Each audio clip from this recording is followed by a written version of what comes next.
சும்மா போற இடத்துல அப்படி பேசுறது. தேவேந்திர குல வேளாளர்ட்ட போனா பள்ளத்தில் இருந்தவன் பள்ளர்கள் அப்படின்னு சொல்லி அங்க தேவையில்லாம பிரச்சனை வந்தது. அங்க மறவருக்கும் தேவேந்திரருக்கும் தேவையில்லாம பிரச்சனை வந்துச்சு போய்.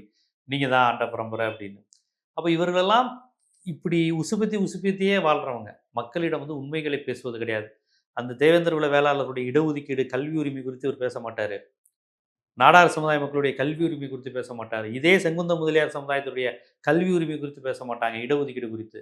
ஏன்னா அதெல்லாம் ஆர்எஸ்எஸ் அஜெண்டா. இவங்கலாம் இடஒதுக்கீடு, படிப்புன்னு போயிறக்கூடாதுக்காக தான் இப்படியே பேசி கதை ஓட்டிக்கிட்டே வச்சிருக்கிறது.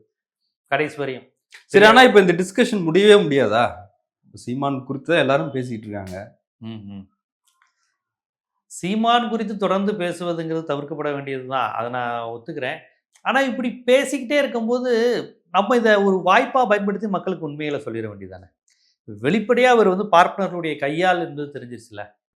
எல்லோரையும் சமமா பார்ப்பான் அப்படின்னு இவர் சொல்லும் போது நம்ம அந்த வரலாறை சொல்லணும்ல.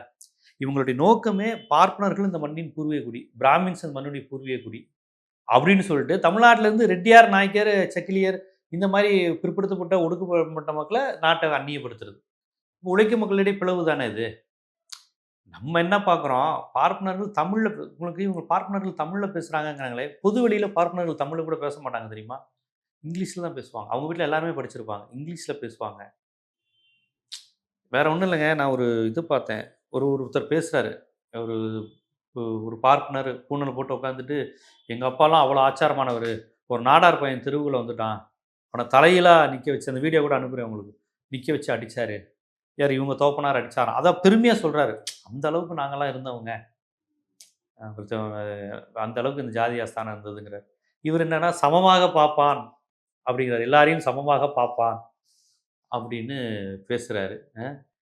ஒருத்தர் சொன்னாரு, இந்த கல்யாணராமன் ஒருத்தர், நாடாரா பிறந்தவங்க பாவம் பண்ணதான் பிறந்திருக்கீங்க, பாவம் தீரணும்னா ஏதாவது ஒரு ஐயரை பார்த்து செஞ்சு அமாவாசைக்கு ஏதோ ஒரு வேட்டி எடுத்து கொடு, ஒரு 100 ரூபாய் வச்சு கொடு, பாவம்லாம் தீந்துரும். அப்ப கூட பாருங்க, தனக்கு பணம் கொடுக்கறத விட யாரோ ஒரு எங்கேயோ மூலையில் இருக்க ஒரு பிராமணனுக்கு நீ பணம் கொடு அப்படிங்கிற. அதனாலதான் பணக்காரனானவனே நாடார்கள், தலித்துகள், வன்னியர்கள், கல்லர்னு எல்லாரும் பணக்காரனானவனே ஏன் ஐயரை தேடி ஓடுறாங்க. இதை தடுத்திருக்கணும் சீமான். நீங்க உண்மையிலே தமிழர்களுக்காக பாடுபடுறீங்கன்னா தமிழர்களுடைய பொருளாதாரத்தை ஏன் அங்க போய் கொடுக்குறேன்னு கேட்கணும்.